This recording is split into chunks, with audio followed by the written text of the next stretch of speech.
Hello and welcome to this episode of Tell It Like It Is, the show where my guests get to share their lives and opinions however they see fit. Today's guest is author Todd Miller. Miller is an expert on the border between Mexico and the United States, and his books reflect that. Mr. Miller, thank you for joining me today. Thanks for having me. So could you please just walk me through your two books? We'll start with the first one, Border Patrol Nation. What sort of inspired you to write that? What was your writing process like? And then how did you feel when you had a finished product that was widely published? Well, with Border Patrol Nation, that was a project that I was working on it for 2 years, but I had been working on it many years before. I've been working on the border since the late 1990s, really. I've seen many changes happen. For example, the post 9/11 with what has happened, kind of the massive fortification of the border that happened after 9/11 as one example. And that's basically the thesis of Border Patrol Nation, which published in 2014. It was looking at not only the Border Patrol, but the idea of the border enforcement apparatus, how vastly it has expanded, and particularly in that era of post 9/11 when all kinds of budgets kind of flooded in, and so seeing that really firsthand before my eyes for many, many years, and talking to so many people on, from Border Patrol agents to people wanting to cross over into the United States, I really accumulated a lot of information around this issue, and what became really apparent from our vantage point here in southern Arizona was that there was a major humanitarian crisis happening, and just to see that really fired me up inside to write a book about this. So, to be able to look deeply into what was going on, and so it took me about 2 years of extensive writing and research, and doing tons of interviews from dozens of Border Patrol agents and different Border Patrol sectors to people that are looking on all different sides of the issue, to people on different parts of the United States, from the southern border to the northern border, even to Puerto Rico, after 2 years, the act of placing that big manuscript in front of my editor was quite the relief. To say imagine. one thing, Yeah. and then the publication process always takes a bit of time after that. So it took about a year and a half or a year for us to go through the editing and then the marketing and all that other stuff. But it was to finally have that book, when it was published in 2014, it was very satisfying. And then Storming the Wall, I had the pleasure of reading it. I found it absolutely fascinating. There was so much I didn't know. Could you kind of talk a little bit about that, the content of the book? Yeah, so Storming the Wall is almost taking what the premise of Border Patrol Nation, which again is the massive expansion post 9/11 of the border apparatus, but looking at it through the lens of climate change. So looking at in a way, when I think about Storming the Wall, I often think of it as a book that looks into the future, right? You're looking at, even though the impacts of climate change are already happening, displacements throughout the world due to climate change are already happening. Displacements in Mexico, Central America, in the Western Hemisphere, people who might come north to the United States are already happening. For example, in 2017, there was 4.5 million people that were displaced due to climate-related hazards. But to look at those dynamics, the dynamics that we have forcefully coming into the present, which is again the kind of intersection of displacement and borders. And then looking into the future of what this might look like, based on projections from the Pentagon, based on projections from the Department of Homeland Security, based on projections of the future border, was basically what I was trying to bring together in Storming the Wall. Really, that there's a climate adaptation plan for Washington, for the rich and powerful, right? And that climate adaptation plan, one big part of it is the increasing fortification of borders in the United States, but not only in the United States, but but globally. So what are some of those climate-related hazards that you talk about for people who don't know?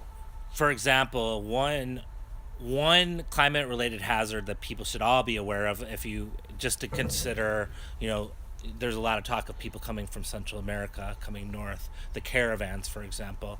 Um, what's been happening in Central America, when I say Central America, I'm specifically talking about the countries of Guatemala, El Salvador, and Honduras, but this expands even further into southern Mexico and as far south as Panama, is that there's these massive droughts that have been happening over the last 10 years. And for massive droughts to be happening in places where there's small farmers who depend on their harvests, who, if their harvests don't happen, if they wilt, if the crops wilt, that's their food supply, right? And that's been happening year after year with more intensity and frequency.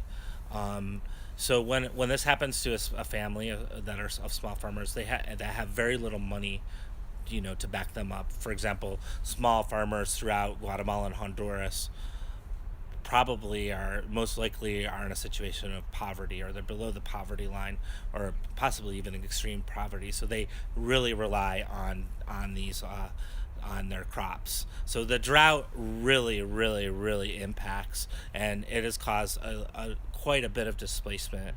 And that you can imagine that the thousands of people that are being talked about in the caravans, that at least some of them are coming north because of these droughts. But when you think of climate change, obviously global warming, it's happening around the world.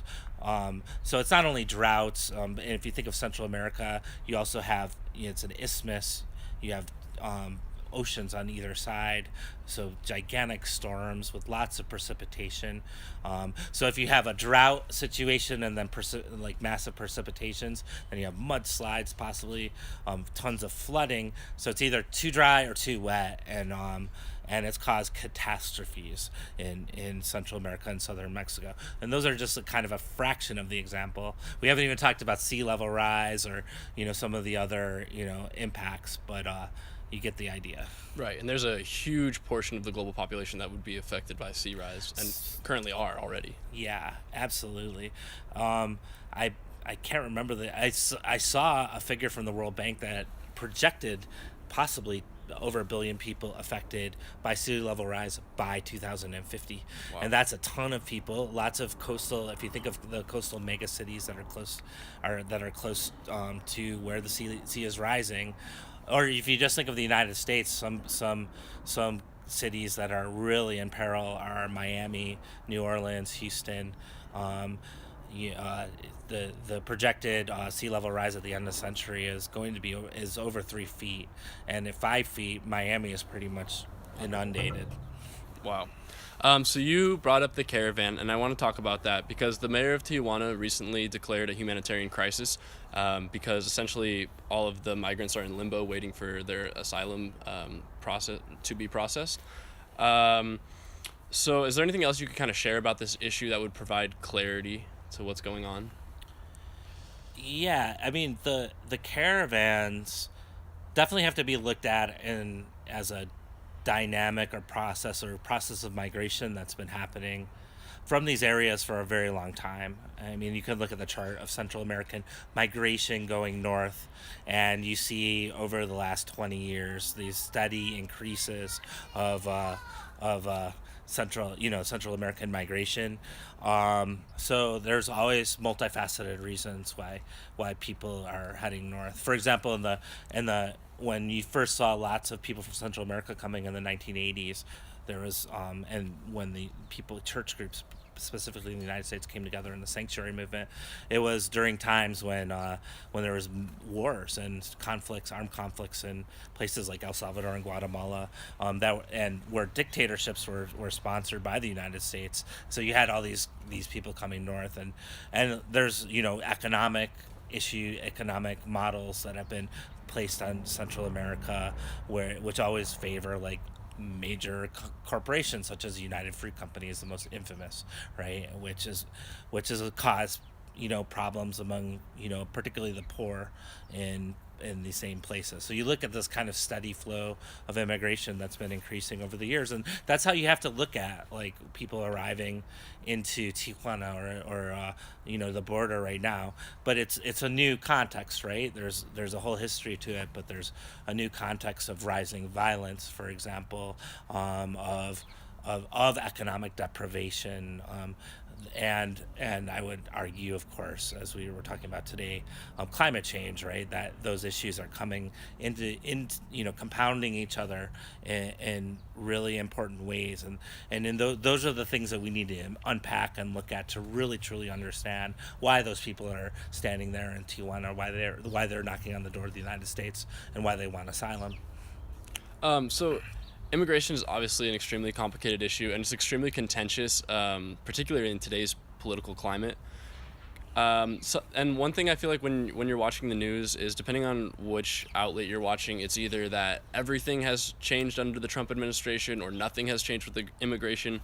Can you kind of like concretely talk about some of the facts, whether it be laws, legislation, or practice that have changed under the Trump administration, and what has just carried over from past administrations? So one of the things to think about with the Trump administration is that he came into office with this massive arsenal of border enforcement. Um, that was already present, that was already there for him to use. And when I say the massive arsenal, I'm talking about for example, a border and immigration budget that was $20 billion. That, to put in context, had risen from $1.5 billion in the early 1990s. So it was about 12 or 13-fold increase. And yeah, Trump talks a lot about the wall. Well, there's already approximately 700 miles of walls and barriers. There's a strategy called prevention through deterrence, which the Trump administration still utilizes, and that's putting the walls and the agents, in traditional crossing places for migrants, urban areas, specifically like Nogales or Douglas or San Diego or Brownsville, to blockade those areas and then funnel people into areas that are more dangerous, such as the Arizona desert. And that's why so many bodies, corpses of people have been found over the last 20 years since this policy has been in effect, and that's since 1994. So there's all this at the Trump administration's disposal: 21,000 Border Patrol agents, 60,000 approximately agents in Customs and Border Protection, which is the largest federal law enforcement agency. And then to go back to that 20 billion budget for border and immigration enforcement is more than all other federal law enforcement agencies combined. So Right. if you look at the FBI, the DEA, U.S. Marshals, you put all of them and others together, and it's less than that. And it still rings true today. So he had a lot at his disposal.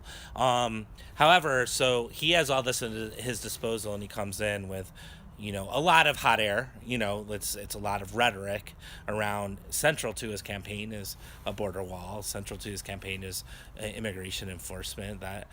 But a lot of it's hot air, right? It's him saying that he's going to do something and like construct a 2,000-mile border wall that's 50 feet high and concrete. That's not going to happen, right?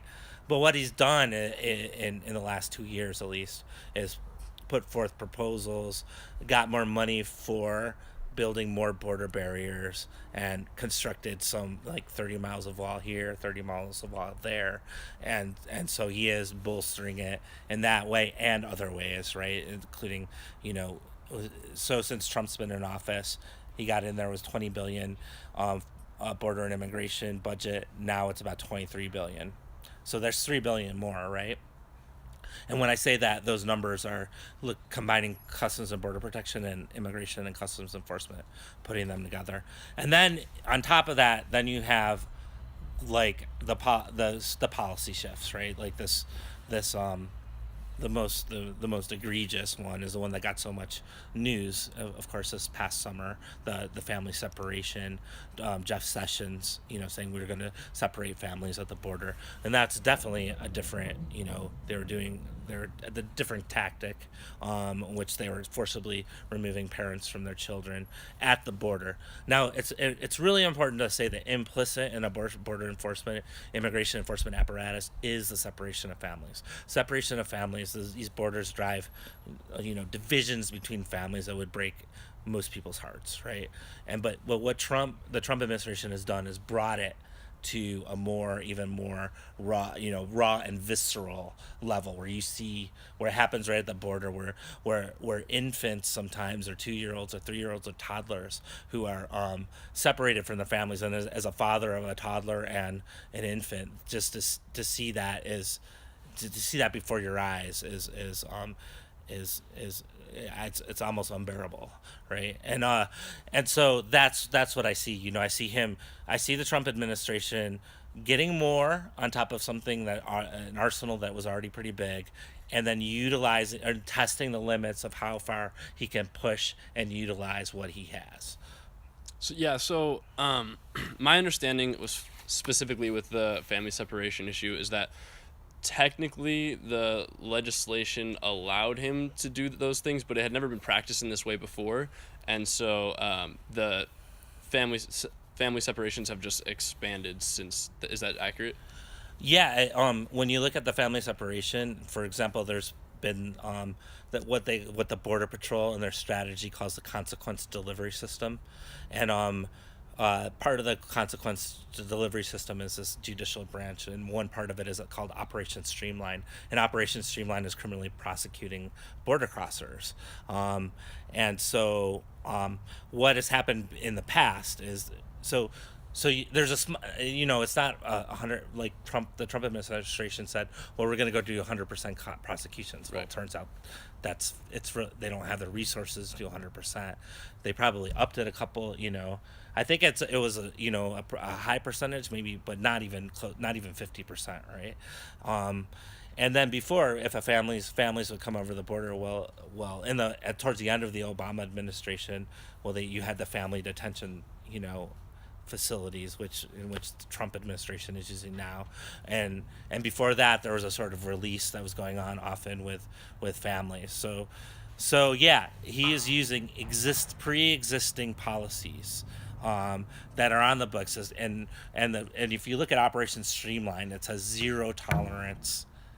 Prosecution is part of a deterrence policy, but zero tolerance. And if you remember when Sessions got up in front of the cameras and said, "We're going to start separating families," he underscored that term, zero tolerance. Right. And that was already, in the letter, in the words of the policies that already existed. They're just taking them to another level, and they haven't even. The scary thing is, really, they haven't even taken it to the level they could take it. They could take it even much further, and maybe that's what they're trying to do. But it seems like they're testing the limits of it. So what do you think are maybe some concrete things some changes that you would like to see in immigration policy or practice? Yeah, I mean, where to start really with it's for me, you look at over, some of the numbers we've looked at here, going from 1.5 billion to 23 billion, right?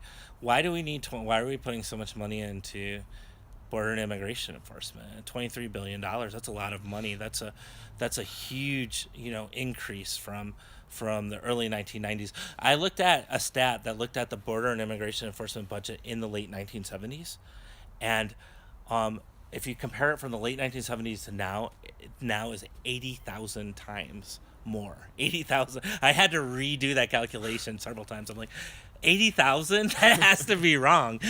And it so like in the late 1970s, I mean, why, you can look at it in many different ways, but why all this, being put into border and immigration system that has all kinds of impacts that are a lot of times ignored, right? Like, for example, the deaths in the desert due to, for border crossers, over 7,000 people have been dead, corpses have been found in the desert. The kind of violence that's inherent in these policies. And what I don't see right now is, in a nutshell, is a real holistic debate of what the border and immigration policy is, really unpacking what it is, what it isn't, why is so much money going here, why is so much going there, and then comparing it to other things. Like, if you look at human security, right? What sort of security do people need? Do people want to need a roof over their heads? Do people need health care? Do people want education for their children? Do the people, there's a number of different issues. And when you look at some of those, if you look at a federal budget, you'll see that those some issues such as housing has been cut, right? Or environmental issues such as children drinking leaded water in Flint, Michigan. Right. Like, why isn't that a security issue, and why isn't that taken care of? And yet we're told that there's somebody on the other end of a wall that's coming to hurt us, right? And so this idea, this whole like generalized idea of it, really I think needs to um, be much more dissected, looked at, um, and the idea of what security really is has to be talked about. And I know I'm talking in general. I'm not giving you a policy prescription by any means. I'm talking in general terms. Right. But I think that's where it needs to start, because it seems like right now the public is very uninformed, and not for the public's fault. It's the way that like a lot of people don't even know that so much money has gone onto the border, or what's going on the border at all if you go north of Arizona, right? And that needs to be changed. Like, people really have to be informed about what's happening, and then maybe we can make some more really educated decisions of about security, what security really is, and where money really needs to be put. Um, so, what do you think the future of immigration will actually look like with all these climate issues, and like how do you think that will play out? Well, that the kind of projections for just looking at climate change for the future of immigration are, as one person put it, staggering. Um, the way things are going now, the types of displacements, again, due to flooding, due to sea level rise, due to drought, due to hurricanes and extreme weather, those sorts of um, uh, events, and the displacements, the projected displacements are really astronomical. The one used by the United Nations is about 250 million people displaced by 2050. Others, as we mentioned before, have gone up as high as a billion people. Those sorts of numbers we're looking at, if they're true, we're looking at human migration, um, that has unprecedented human migration, right? So, like, looking at those sorts of realities, and when you think of climate change, or if you think of migration at all, you have to, a lot of people, if in a climate change scenario, they'll go close to home, right? If you're displaced, you'll go to the city nearby, try to maybe get a job at a factory, and then maybe hope to rebuild. That kind of dynamic happens where people don't cross borders. But what often happens is, after a couple of years working a low wage job, you can't make ends meet, then you start heading north. And so this idea of borders and climate change they're on a head-on collision right now. Right now, the trend is the impact of climate change is going to get higher, displacement is going to get higher, and the trends around borders, they're getting more fortified and more expansive, not only in the United States, across the globe. So this kind of collision course of people displaced and hitting borders is in our future, and it's already happening. And one of the best place to look for that right now, we've been discussing the U.S. border, but also the European, the Mediterranean, the kind of record amounts of people that are coming north, especially from sub-Saharan Africa. And sub-Saharan Africa has been truly a hot spot for climate change, as far as drought and farmers not being able to make ends meet. And so people are coming north, and the kind of capsizing of boats crossing the Mediterranean Sea, and getting, hitting the more fortified Libyan border, or any of the northern African countries. That's kind of what we're going to see in the future. And that's the unfortunate possibility that seems quite highly probable that we're going to see in the future. And I want to stress, that that doesn't have to be the future. There can be, if we start like analyzing things differently, if we start like thinking about the world in terms of there's going to be massive mobility of people are going to need different places to change. Sea level rise itself is going to completely make entire cities uninhabitable. So those entire huge swaths of populations are going to have to find other places to go, and they're better to figure out a better way to make that happen than just put up a barbed wire or razor wire on a wall, an armed guard with shoot to kill orders, or however it's gonna manifest. Um, so you also write on immigration issues for The Nation, which is the oldest continually published weekly magazine in the United States. And just to kind of provide context for that, it was started in 1865. So it's obviously been going on for a long time. What has that experience been like for you?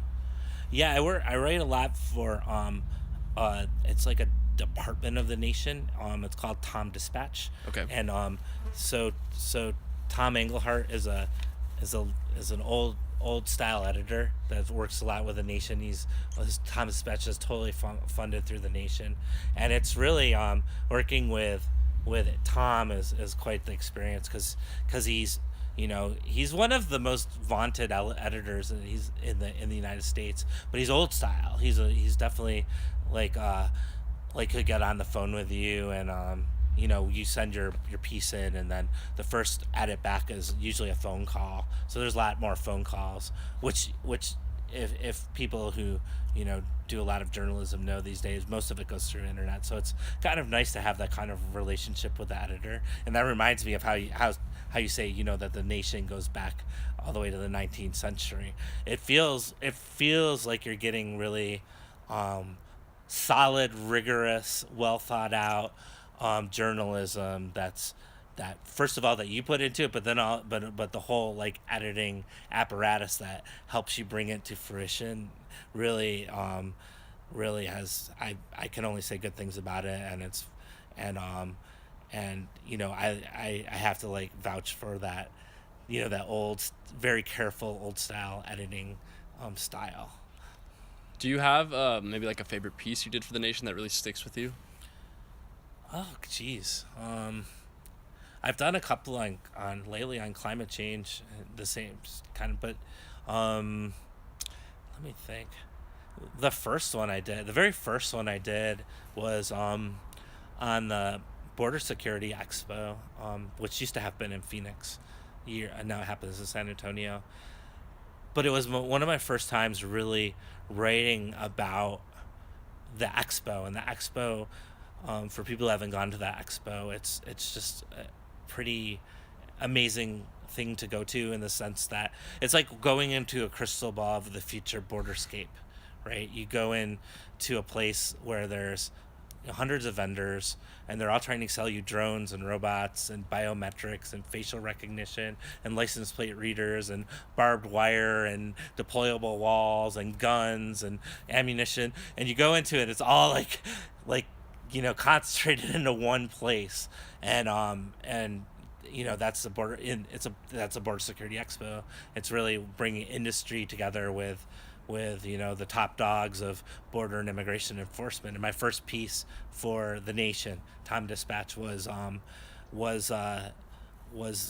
doing a piece on that. And I remember I was like, what am I going to write about? So I just started writing about, because there's a lot of science fiction, and and they really, I just remember really being helped out through that editing process of how to really make this into a powerful and relevant article. And since it's your first, it was my first one with them, it really sticks out to me. So I want to give you an opportunity to kind of give yourself a shout out. What's next for you? Well, I have a new book coming out. It's pretty much done. I'm just waiting on the copy edits for it. It's going to be coming out in 2019. It's called Empire of Borders. And this book is my longest book ever. In the book, what I do is I look at border externalization from the United States across the world. Meaning I look at that Western Hemisphere, like I look at how I follow U.S. federal money to places like southern Mexico, the federal money that's being used for border bolstering borders, and I see what they're doing with that money. So I look at the trainings that U.S. Border Patrol are doing with Mexican immigration. I look at the resources such as some of the biometrics or X-ray machines or dogs. They bring in drug sniffing dogs, or a number of other things that are shipped into southern Mexico, and I look at in terms of U.S. border strategy, which is pushing out the borders. So, like, if people coming from Central America are hitting the U.S. border, not in Texas, not in Arizona, not in New Mexico or California, they're hitting it in Mexico. So they're hitting it's like pushing out the border. So there's what they call layers of U.S. border going south. And so this book is really looking at this extraterritorial expansion. I look at it's more than you'd ever think. It goes further. I thought, maybe Mexico and Central America, and that's very true, but it goes further: Panama, Colombia, Brazil, but then it goes into the Caribbean, Dominican Republic, and then it goes to the Middle East. I spent time on the Syrian Jordan border, for example. I spent time in Israel and Palestine.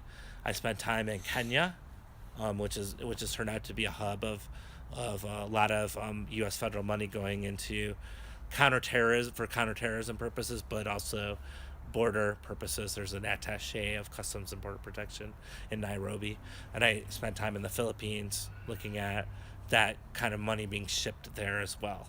So it's like trying to look at this expansive kind of global border patrolling, and really, and at the end of the day, the push for an internationalization of borders, and again, to circle back to climate change, as we discussed, like unprecedented immigration.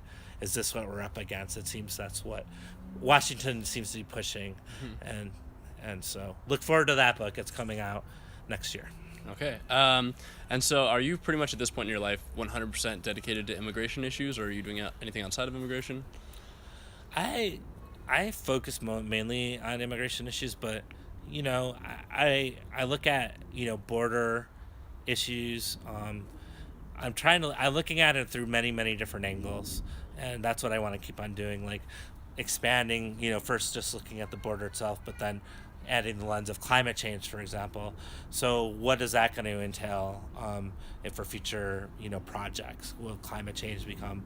So I'm open to changing and evolving, but at the same time I feel like I've developed a kind of foundation that's been built around studying and researching and going very very deep into the issue of immigration and borders, and I can't see that issue not becoming less important as we proceed. So both, I think I'm really open to doing other things, but I think my heart and my passion is going to lie in this sort of research going forward. All right. Well, I wish you the best of luck, and I really appreciate the time sitting down with me today. Yeah, thanks a lot. It's great. It was great talking to you.